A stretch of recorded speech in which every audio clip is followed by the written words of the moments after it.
So Steven Crowder decided to make a video talking about AIPAC, the American Israel Political Lobbying Group, and I gotta give him props for this one. Before we dive into it, let's watch this short comedy video he made to explain how AIPAC works when they lobby politicians in the Democratic Party and Republican Party. Okay, Mr. Candidate, where do you stand on the Constitution? It's an antiquated doctrine that's in need of a few updates. And your stance on the First Amendment? Scrap it. Got it. How about the Second Amendment? I'd take the axe to that. And where do you line up on Israel? Pro-Israel. Here you go. I mean, that's the perfect example of how they work. He even took it further with this little clip. I won't play the whole thing, but it's pretty funny. You know, like, I don't eat the whole person. Other parts? Yeah, you know, like a toe or a rib, maybe. All right, that's fine. What's your stance on aid for Israel? Love Israel. Almost as much as I love eating people. Shotzi! His exaggerated joke, of course, is that AIPAC will literally give their money to anybody who supports aid to Israel. And this is how AIPAC works, outside of obviously giving money to cannibals. It doesn't matter if you're a Democrat or a Republican. If you support Israel, they will fund you. In fact, they once put out this video, I think it's called Policy Over Partisanship, and it almost looks like a far right-wing or far left-wing smear attempt or an exaggeration, but it's actually a video they posted themselves because they want to let you know pretty much every politician that's successful in American politics is lobbied by AIPAC.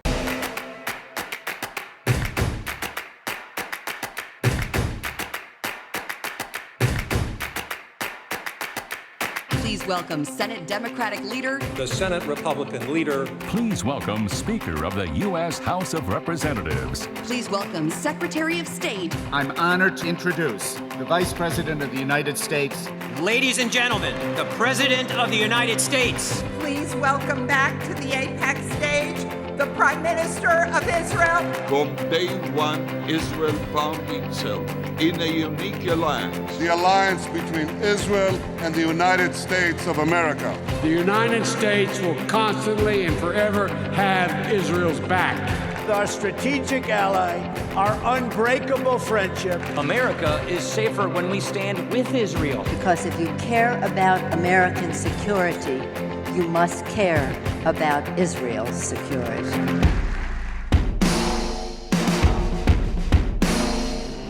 My friends, America and Israel need you more today than ever before. May God bless Israel. And may God bless the United States of America. Thank you.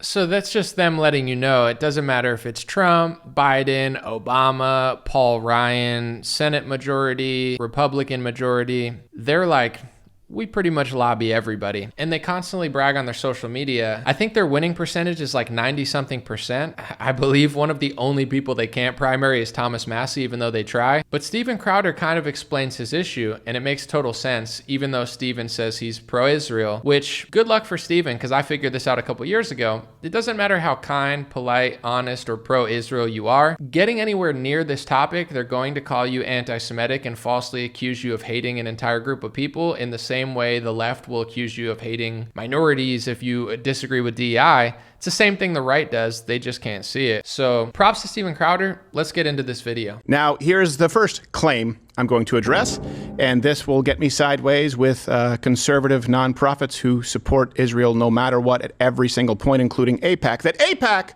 is a very conservative organization.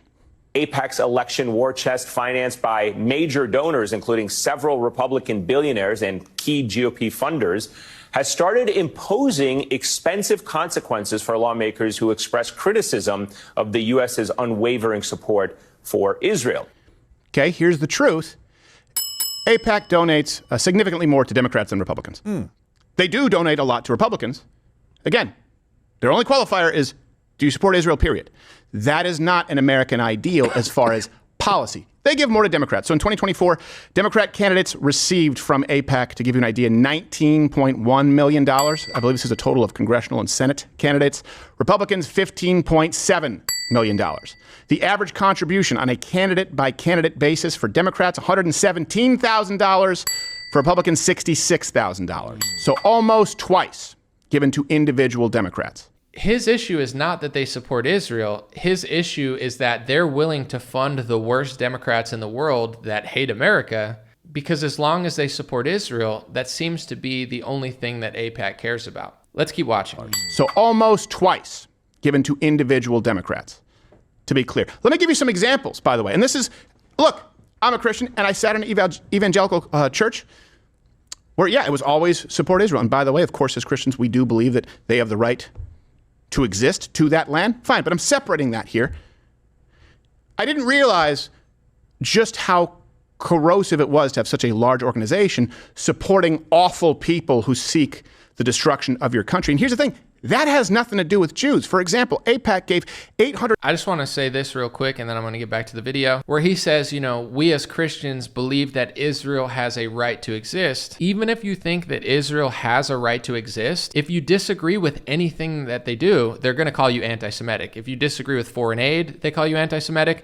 If you disagree with their war agenda, they call you anti-Semitic, or they call you pro-Hamas or a terrorist. Often when there is dissent expressed in the United States against policies of the Israeli government, people here are called anti-Semitic. What is your response to that as an Israeli Jew? Well, it's a trick. We always use it. When from Europe somebody is criticizing Israel, then we bring up the Holocaust. When in this country people are criticizing Israel, then they are anti-Semitic. And the organization is strong and has a lot of money, and the ties between Israel and the American Jewish establishment are very strong, and they are strong in this country. As you know, they have power, which it's okay. They are talented people, and they have power, money, and media, and other things. This is what I was lied to by Republican media for years. They said, we just want Israel to exist. We just want it to be able to defend itself. And to me, I'm like, yeah, that makes total sense. I think they deserve to exist. I think they can defend themselves. Nothing's wrong with that. I still believe that. I don't believe that I have a right to tell Israel that they should or shouldn't exist. I don't believe that. However, no matter what they do, you just get called anti-Semitic. It's like if they bomb hundreds of civilians, you have to be like, yeah, I agree with that. If you don't, they call you names. I don't even have to do that for my own government. If I call out my own government, if my government bombs a bunch of civilians or my government does anything and I call it out, most Republicans are like, yeah, no, that makes sense. America's corrupt, the CIA is corrupt or whatever. But with Israel, it's not like that. So, Crowder is playing it as safe as possible, which I respect. I don't care. The Republican Party will tell you, we just want them to exist. And if you're a Zionist, then you just want them to be able to have a homeland. That's maybe what it traditionally meant. But I think now in Republican politics, which is the issue that Crowder has and many others have, is that it's such a priority that there's so many special interest groups, there's so many donors, and even the GOP to a huge extent, they're so focused on Israel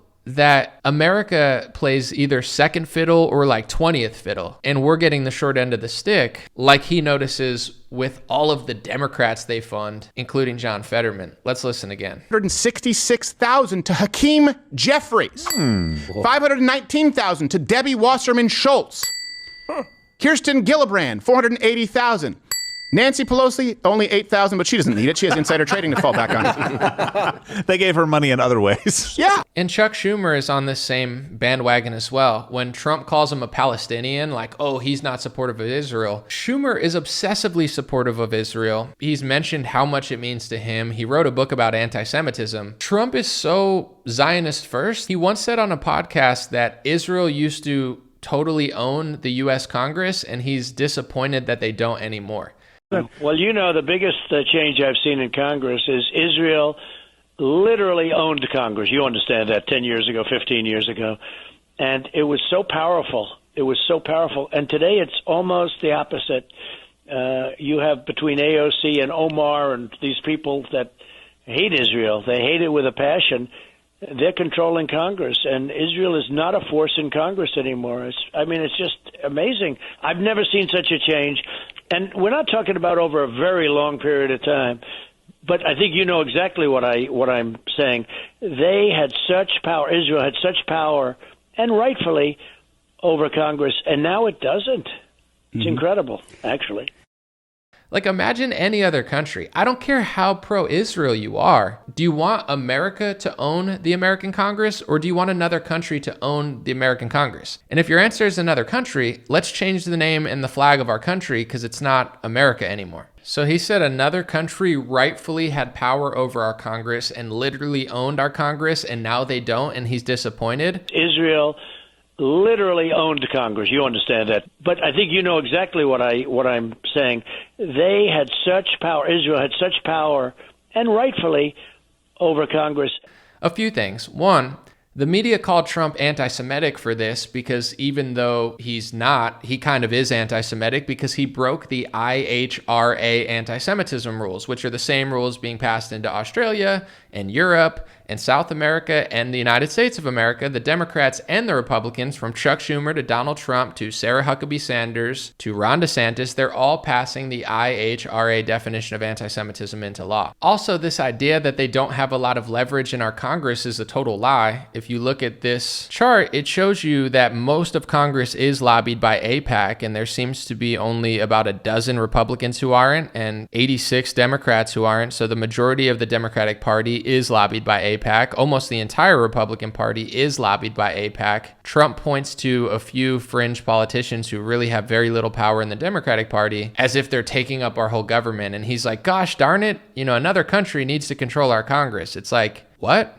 And before I get back to the Steven Crowder video, Steven Crowder comes from an era, like he talked about at the beginning, where if you even slightly question anything involving Israel, it's not good for your career, and nonprofits, etc., get mad at you. And I would say the entire GOP basically shuts the door on you. It seems like all the people that are allowed to go to the White House and get access, they all have to have like neocon Lindsey Graham-esque foreign policy, and all of the honest Republicans that don't have that policy don't seem to get invited to the White House, maybe Tucker Carlson being the only one because he's so prominent. But in general, even Steven Crowder is starting to see it. But my best guess is that Steven Crowder's been getting ratioed on X and looking like a fool. And because the younger generation is not as brainwashed and stubborn as the Republican boomers who are just completely clueless on this topic, Steven Crowder, for the first time in his career, is starting to notice the backlash of not talking about this stuff. So I don't want to pretend like I know his motives, but it seems like a huge 180 from the content he was putting out last week. I'm guessing he sees the backlash on X and social media and is thinking,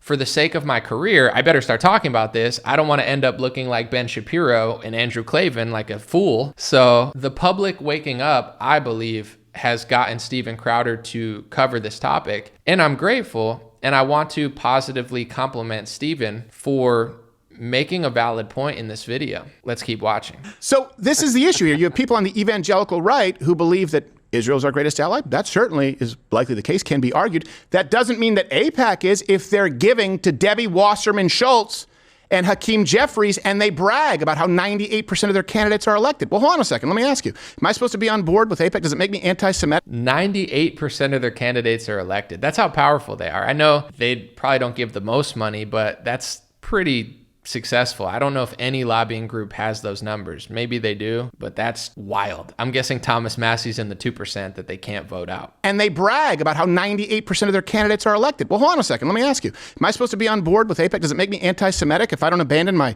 pro-First Amendment principles, my pro-Second Amendment principles, my pro-life principles? Yes, it does. I just want to let Crowder know it does make you anti-Semitic. If you agree with the First Amendment over the Zionist First Agenda, you're an anti-Semite. Second Amendment, you're an anti-Semite. If you believe that college campuses should be able to have free speech, you're an anti-Semite. If you disagree with foreign aid, you're an anti-Semite. If you think that anybody in America has dual loyalty, you're an anti-Semite. So I know this might be a hard awakening for Crowder because he probably doesn't want to get called that name. And I don't think he should, by the way. I'm being a little sarcastic. But according to the IHRA definition of anti-Semitism that Republicans are passing into law, siding with the First Amendment can be deemed as anti-Semitic. And if you side too hard with the First Amendment, they'll start saying you hate people, just like the left does. But semi-jokes aside, let's get back to it. Am I supposed to be on board with AIPAC? Does it make me anti-Semitic if I don't abandon my pro-First Amendment principles, my pro-Second Amendment principles, my pro-life principles? Why would I abandon all those principles just because your only qualifier is supporting Israel? I do support Israel. I don't support those candidates, and I don't support a giant organization giving those candidates money. because you're actively fighting against the United States of America. Their primary goal, AIPAC, is to get pro-Israel candidates elected. That's it. That does seem to me perhaps anti-American. AIPAC, does it make me anti-Semitic if I don't abandon my pro-First Amendment principles, my Yes. pro-Second Amendment principles, Yes. my pro-life principles? Yes. Why would I abandon all those principles? Abandon them just for Israel. because your only qualifier is supporting Israel. I do support Israel. I don't support those candidates. Anti-Semitic. And I don't support a giant organization giving those candidates money. Anti-Semitism. Because you're The only way you could not support AIPAC is if you just hate an entire group of people, Steven Crowder. Don't you know? You could be like, I support Israel, I support foreign aid, I support literally everything, but I don't know about bombing like hundreds of civilians in a day. That seems like a little bit much. They'll be like, anti-Semite, you just hate everybody. It's like, it's the only country in the world. Italy, for example, if I disagree with Italy, you're never going to see Italians be like, you hate all of us all the time. You hate all of us in the world because you disagreed with what our government did. Like, you know, it's wild.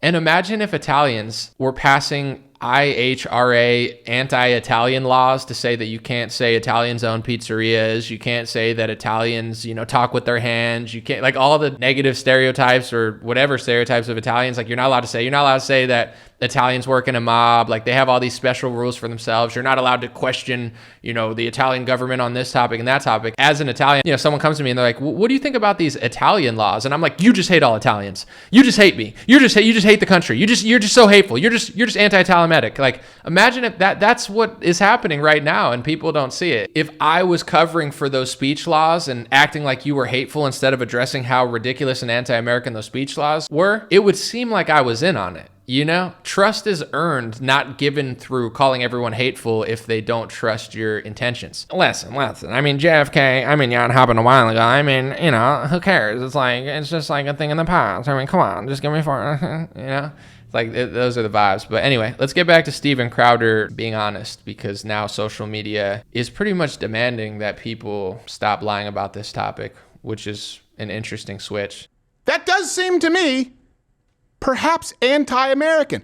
This is from its own website. They spent $70 million in 2024 to support pro-Israel candidates, and 90-something% of the candidates won. They even brag that they helped defeat huge Second Amendment advocate Brandon Herrera in his primary because he was not pro-Israel enough. Welcome Steven Crowder to the side that you ignored for 5 or 6 years to maintain social connections. I mean, it is what it is. We're glad to have you. But when I figured this out in 2019, I pretty much got blacklisted from Republican media. They started calling me far right. I stopped getting invited places. And I don't care, because I'm one of the few people in this space that actually wants to tell the truth and isn't wowed by one Mar-a-Lago visit or getting invited to parties from media corporations that prioritize Zionism over America. But that's how the entire media apparatus works and political apparatus works. Find one person in Donald Trump's cabinet that is not like ultra Zionist first over the American Constitution. I'll give you one, Matt Gaetz. He got replaced with Pam Bondi. On that topic, Matt Gaetz realized that the IHRA anti-Semitism rules even included biblical discussions, and he was like, as a Christian, how could I support hate speech rules that basically call my Bible hate speech? And guess what? He got replaced with Pam Bondi, who won't say that. I'm sure that's just a coincidence. It's like those people who say, I've been a Republican, but I can't vote for Donald Trump. It's a matter of principle. Okay, so the alternative?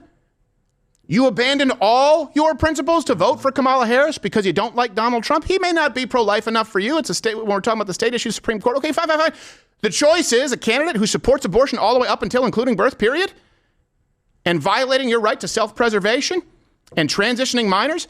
Why do you not have a problem with abandoning all of those principles? Right. Why are conservatives expected to abandon all these principles because they're afraid of being accused of anti-Semitism if they have a problem with AIPAC supporting Hakeem Jeffries, Wasserman Schultz, Pelosi, Gillibrand?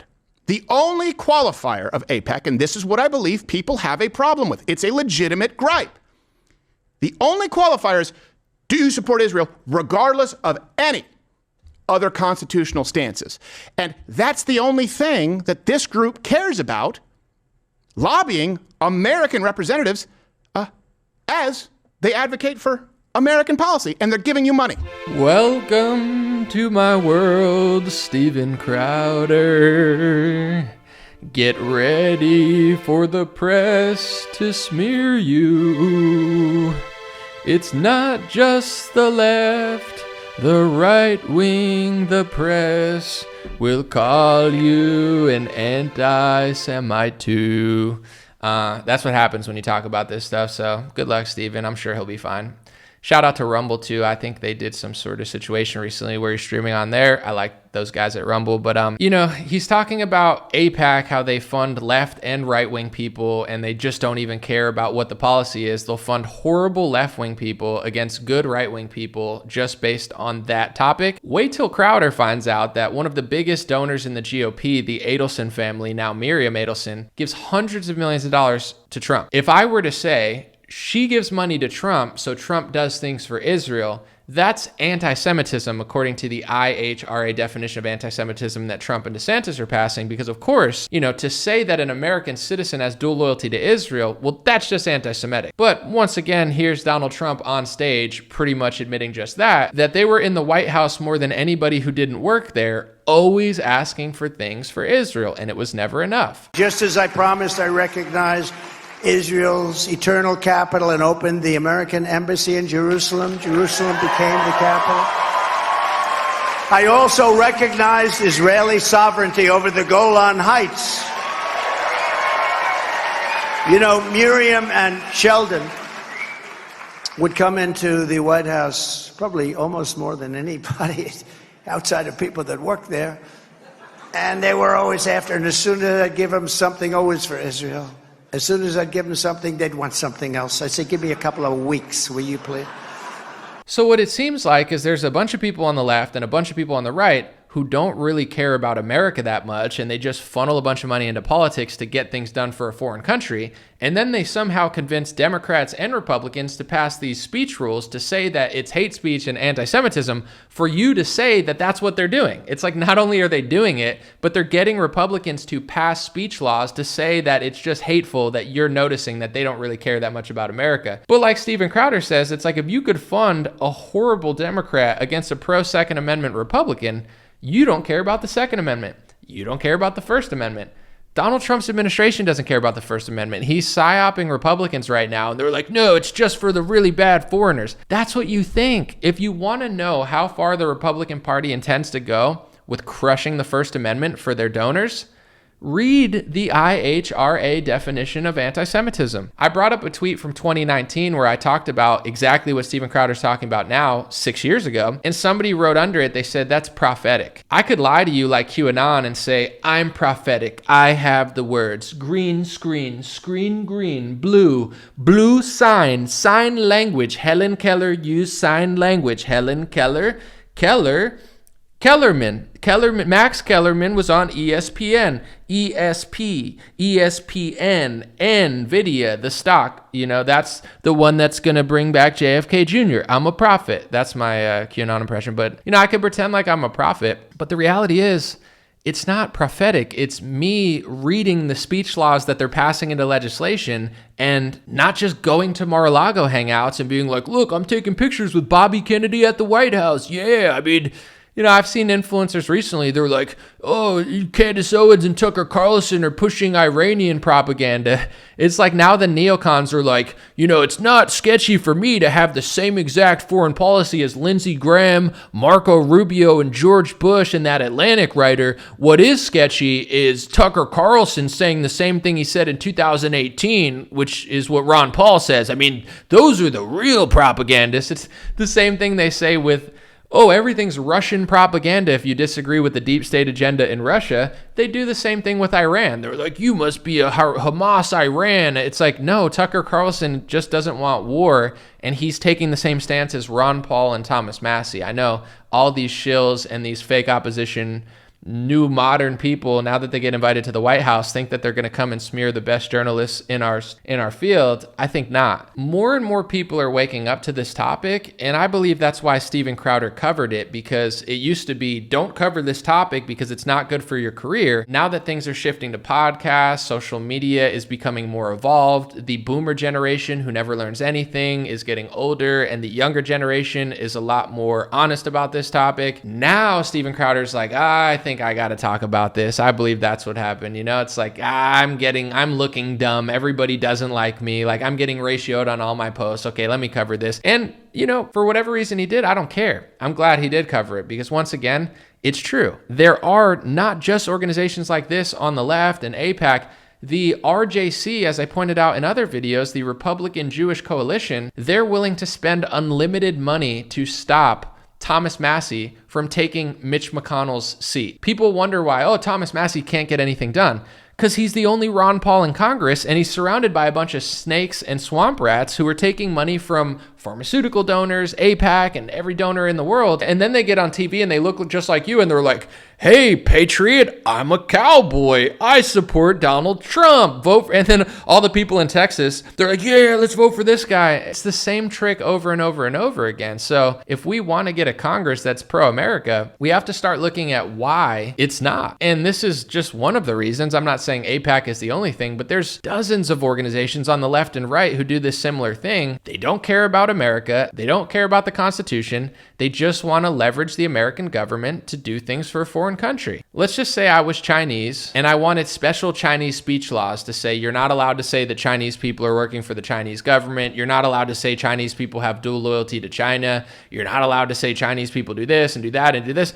At that point, it's like I never would have suspected that. Like I don't just walk around suspecting people of serving foreign nations. I'm not that type of person. I think America has a lot of patriots of all kinds. But it's the people doing that are the most suspicious. Like it's just a weird thing to do, but it should be pretty clear to everybody why it's happening. Thank you, Steven Crowder, for talking about how AIPAC funds anybody that will support Israel, even if it's against patriots who serve America. And this is the conversation that so many Republicans are waking up to, and even some Democrats. But I'm not trying to pick on the boomers, but it's really only Republicans over 50 that are just brainwashed on this topic. Whether you're a Christian, whether you support Israel, whether you love Israel, that's not what people are trying to talk about here, especially Crowder. It's, do you have loyalty to America? Do you want the U.S. Congress to be filled with people who have loyalty to America? Or do you want the U.S. Congress to be filled with people who have loyalty to a foreign nation? Do you want a president who takes hundreds of millions of dollars, then passes speech laws in America against Americans, starts policing universities for a foreign country, not America, starts calling everybody hateful who notices, gives unlimited foreign aid to the country, and then in return, you get a president who sits on a podcast and says, Israel literally owned Congress. You understand that. But I think you know exactly what I'm saying. They had such power. Israel had such power, and rightfully, over Congress. It's such a shame that this country doesn't own our Congress anymore. I mean, rightfully, they used to own our Congress, and now they don't. Even if you're the most pro-Israel Christian boomer in the world, don't you want American politicians to care about America? Don't you want America first? If you don't prioritize America over a foreign country, you lose. You lose the First Amendment, you lose everything, which has been happening in America. I'm not saying that's the only reason, but this is a massive reason. And this is the thing too. Yeah, there's a lot of reasons for everything, but when it comes to the wars in the Middle East, the journalists who are pushing it, the dual party stuff, maybe they thought it was the right thing to do. But I'll give you an example when it comes to Big Pharma. Do I think every politician thought Operation Warp Speed was America and pushing vaccine propaganda was the right thing to do? Me personally, I don't think so. I don't think it's a coincidence that Thomas Massie was one of the only Republicans who called it out. A lot of these people in Congress, they're professional losers and NPCs, and they just take money and play it safe. I believe if some people weren't taking pharmaceutical money, they wouldn't be doing this. Trump took $1 million from Pfizer. Trump took hundreds of millions of dollars from mega donors, and then Trump ran around shilling the vaccine. If I took $1 million from Pfizer, I probably would have sold the vaccine too, but I don't take money from Pfizer. I don't want money from Pfizer, and I would turn down any donation from Pfizer, something that Donald Trump didn't do in his first term. And then people just act like I'm being hateful. They're like, oh, you just don't trust Donald Trump. You get money for something. If he gets hundreds of millions of dollars from donors who want something done for a foreign country, you don't think that's part of the reason why Republicans prioritize that over the First Amendment? Same thing with pharmaceuticals. It's so obvious. The amount of people who notice this stuff is growing. Honest people will consider it. Dishonest people will just write it off as hate speech and people being hateful. Steven Crowder is a lot of things, but he's not being hateful towards Israel or people of a certain ethnicity at all. He's just noticing that a lobbying group doesn't care about America. They're willing to give money to anybody who serves their agenda. They're not the only lobbying group. They're not the only donors. And the more you figure this topic out, the more they're going to smear you as hateful, because it's pretty much how the entire establishment works, and it's pretty much how the entire media complex works. Let me know what you think in the comments. God bless you guys. I appreciate you so much for considering this video. Have a beautiful day, and I'll be back with more videos soon.